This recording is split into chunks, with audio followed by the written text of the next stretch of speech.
Hi, hi guys, my name is Crystal. Welcome to my YouTube channel. Welcome old subscribers, welcome new. If you like my videos, please press the like button and please do subscribe. It is a Wednesday morning. The sun is out here in Rochester. It looks like it's going to be a beautiful, lovely, sunny, warm day today. So, Alexa, good morning. Good morning. Alexa, what's the time? The time is 8:34 a.m. Alexa, what's the date today? Today is Wednesday, the 26th of July. Alexa, what's the weather like? In Rochester, it's 14 degrees Celsius with clear skies and sun. Today, you can expect lots of clouds, with a high of 22 degrees and a low of 14 degrees. Alexa, can you tell me a joke? What's a ghost's favorite thing about a Sunday roast? The gravy. Alexa, whose birthday is it today? Today's famous birthdays include American actor, director and producer Kevin Spacey, English actor, film producer, martial artist and former diver Jason Statham, American actress and producer Sandra Bullock, English film producer David Heyman, and British actress Kate Beckinsale. So Jason Statham is a well-known British actor, and I loved a lot of his movies. Great actor. Right, so it's Wednesday. I went to see my mother Jennifer yesterday. There is a car parked outside my bedroom window that looks like my late father's Toyota Starlet outside my bedroom window. Now my father Derek died in 2021. I know my mum is dressed oddly. She's got old men's trousers on and her head's balding, but she's not Derek. My mum's obviously Jennifer, but she's dressed like an old man. And there is a red Toyota Starlet type. It looks like my dad's red Toyota Starlet that my mum scrapped for £20 outside mine, Genestra's Crystal's bedroom window this morning. I went up to see my mother yesterday. My father Derek is dead.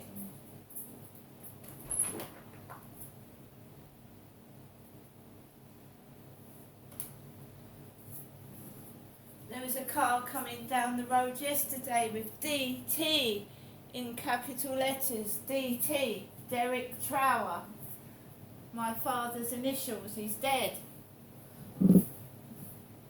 Derek's dead.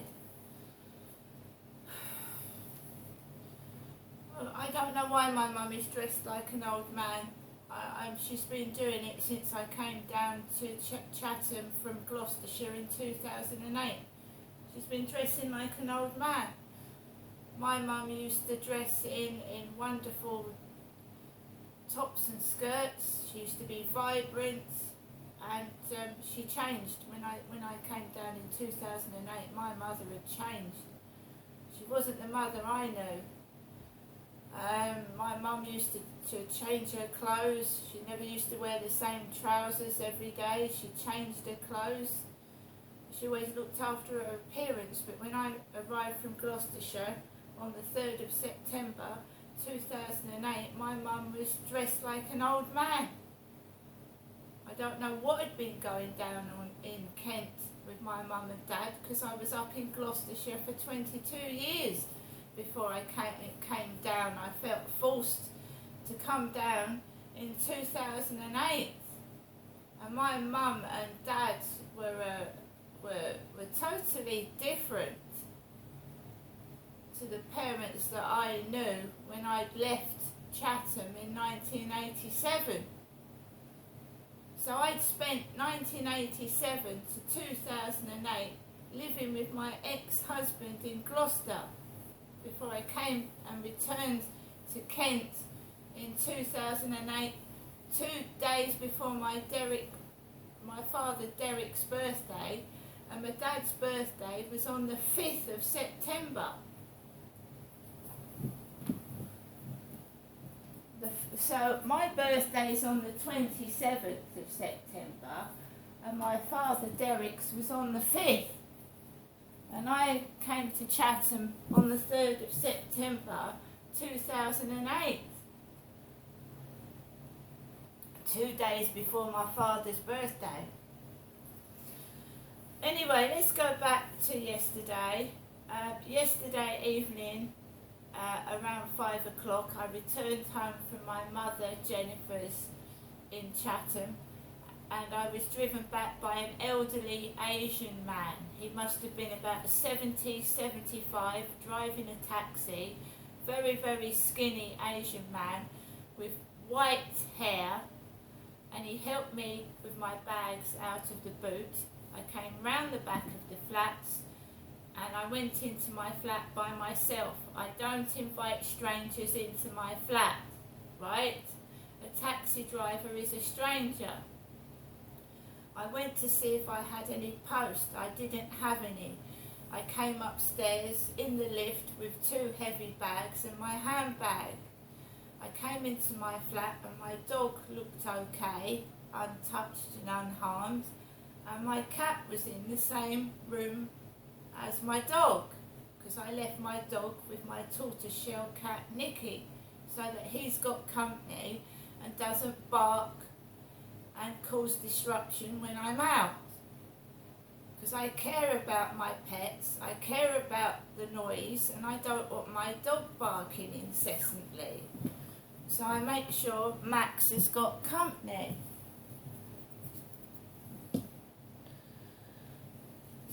So I came in, I put my stuff away, I put my clothes out on the balcony that my mum had kindly washed for me. The atmosphere felt cold and frosty. Maybe that was just me. I've been feeling, I said to David the other day, that I felt like an outcast. An outcast. Circumstances have made me an outcast. So I returned to my flat yesterday and it felt frosty. The atmosphere felt frosty and I felt quite awful. But I still remained in good spirits and good vibes, and I continued to hang my washing out. This is what happened when I was put in a women's safe house. Every time I went into the garden, I was made to feel fat and ugly. Remember that in 2005 and 6, I was pregnant with my 4th child. And when you are pregnant, you are, in quotes, you have a fat belly, a fat stomach. So when I was put in a women's safe house when I was pregnant with my 4th child, every time I went to sit out in the garden, they would send a skinny young woman out into the garden, and sometimes she'd be topless in a thong. She'd come and sit in the garden, and I had a pregnant stomach. And she would be rolling in the grass with her boyfriend, and I was on my own, so I started to feel miserable, feel fat, and I would go back into Alexandra Road, the basement flat, feeling miserable. Her name was Alicia. She was above me in the safe house flat, and she was 19 when I was 40, getting on for 40. She was 19. I was pregnant with my 4th child. In fact, I was 37 when I got pregnant with my 4th child, right? Which is late, it is late, but I'd had 3 children. It wasn't my 1st child. I had my 4th child when I was nearly 40. So I was in this women's safe house, escaping domestic violence. And basically, I'd been told that I was fat by one of the women that were in charge of me in this safe house flat. She said, I know you're fat, she said, but we'll get you slimmed down to a 19-year-old. And I said, I'm pregnant. I'm not fat, I'm pregnant. They didn't believe I was pregnant. They sent me for a pregnancy test. And I indeed was pregnant. I wasn't fat, as the lady said I was. Anyway, what I'm saying is, this has been going on since GDV SAP, Gloucester Domestic Violence Support Advocacy Project. I was put in one of their safe houses and women's refuges. This bullying has been going on, right? They called me Jenny. My name wasn't Jenny, it was Ginestra. And that I was bullied in there. And I was bullied all the time, and it wasn't men bullying me, it was females, it was women. Right? The accommodations that I was put into were of substandard quality, they weren't fit for purpose, and they were dangerous. And every time I complained, these women bullied me. And I was trying to look after my child and keep my child safe. It wasn't anything underhand. I wanted my child to live in safe accommodation, and I was victimised and bullied. And it's gone on since that. They tried to make out that I was dangerous, and remember that my mother, Jennifer, was diagnosed with schizophrenia in 1975. These women tried to make out I was mental, I was dangerous, I was slashing carpets, breaking gas boilers, and it wasn't the case at all. Their accommodations were dangerous, dangerous.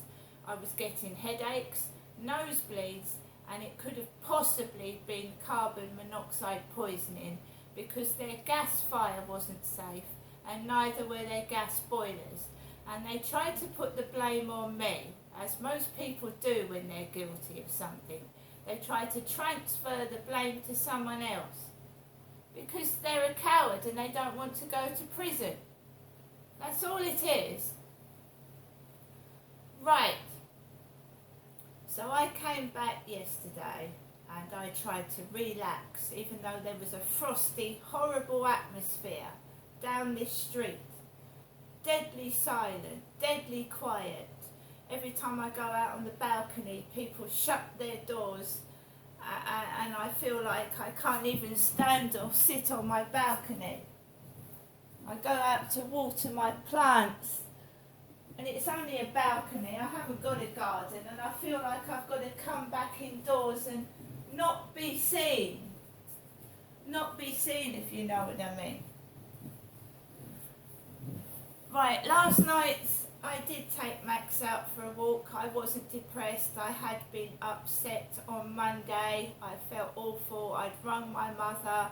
I told my mother that someone had upset me. I was feeling down, depressed, and I didn't know what to do. There was no provocation. I just am a happy person. I was going to meet somebody and it all went pear-shaped and I felt like crap. So I rang my mum, like you do. Daughters do, don't they? Ring their mum, let it all out, because I was feeling terrible. And my mum said, like, just don't worry about it, it's okay, you've got me. And Monday night, I went to bed really, really upset, but I woke up Tuesday morning, and I believe what was done Monday was meant to stop me going to see my mum Tuesday.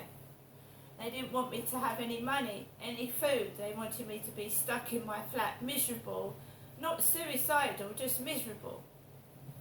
With no company, no nothing. And if you keep living like that every day, you're going to either starve to death because you don't go outside and get food and whatever. But it's not working, because Tuesday morning I got up and I went to see my mum.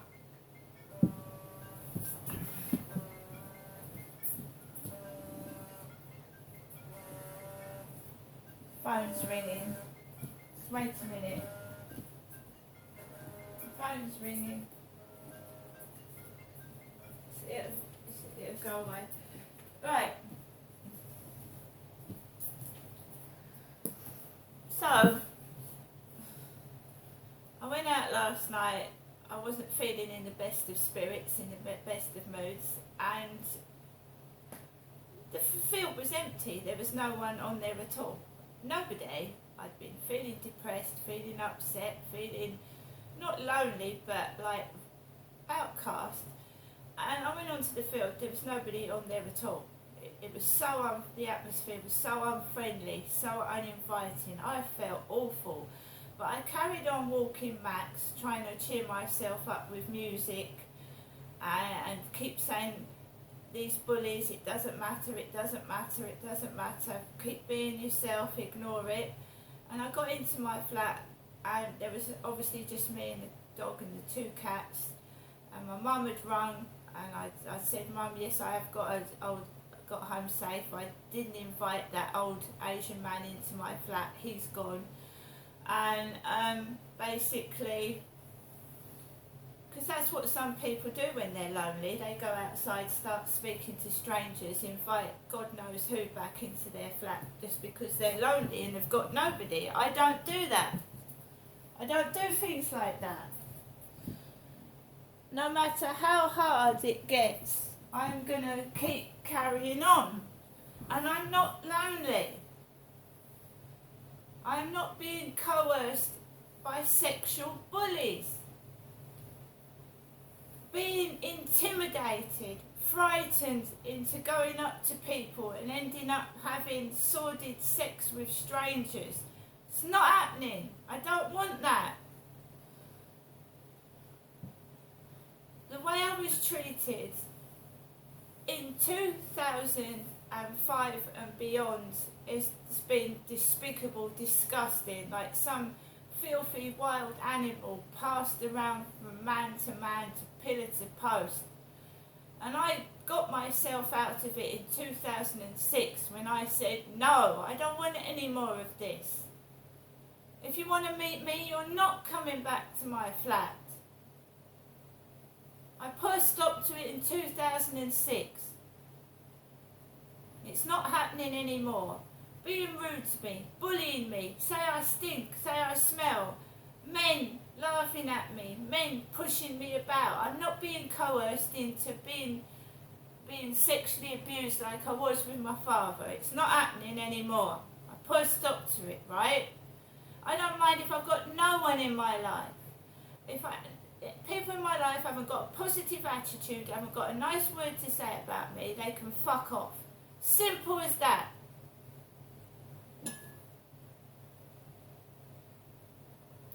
Came back into my flat after the walk with Max, and I watched films on YouTube, 3 films. Ray Winstone, when he was younger. Ray Winstone. That summer.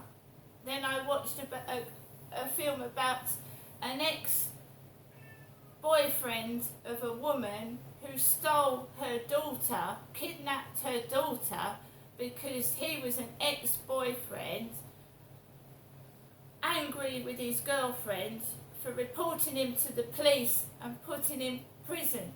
So when he got out of prison, he came out and stole his ex's daughter and kidnapped her and held her daughter at knife point.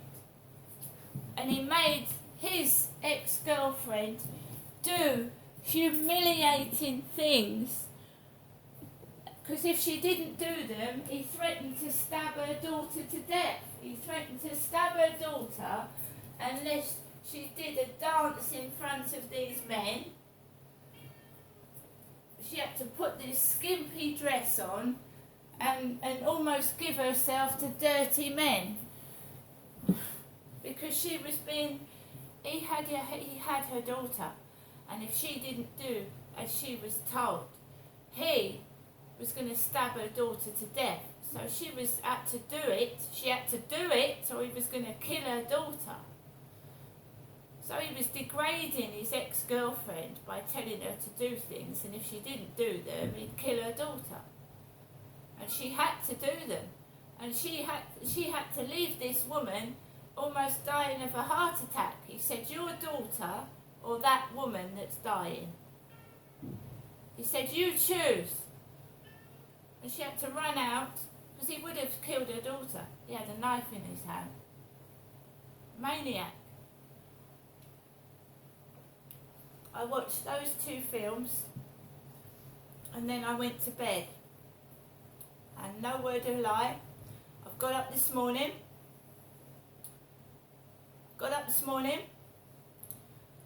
Because the recycling bin men woke me up by going poo underneath my window. My window. I live in Rochester. My mum lives in Chatham. So I'm lying on my bed, right? The bin store's basically underneath my living room and bedroom. They are banging those bins to fuck underneath my rooms. And then I hear one of the young bin men go, poo! I didn't get up, I didn't shout, I didn't even go and look out the window. I thought, how ridiculous, how stupid to make a fool of yourself like that at 7 o'clock in the morning. 7 o'clock in the morning. Whenever I have a visitor, whenever I'm due to go up and see somebody, I'm not allowed to. So I'm bullied, called names, because I'm trying to have a bit of company. Well, otherwise it's just staying in your flat 24/7 with no company. Just watching people outside be greedy and rude to me. And I'm not taping anything. I don't videotape things. I don't videotape the cruelty unless, like that guy that verbally abused me in the communal area and called me a bitch, unless I have to take his photograph and send it to the police. I'm going to get on with the rest of my day. It's none of people's business who I see or what I do. And if they've got comments, you don't need to be stupid like 2-year-old babies. Come up to my face and tell me what you think of me. Because as I've said before in previous videos, cowards and chickens say things behind your back. If you've got something to say to me, say it to my face.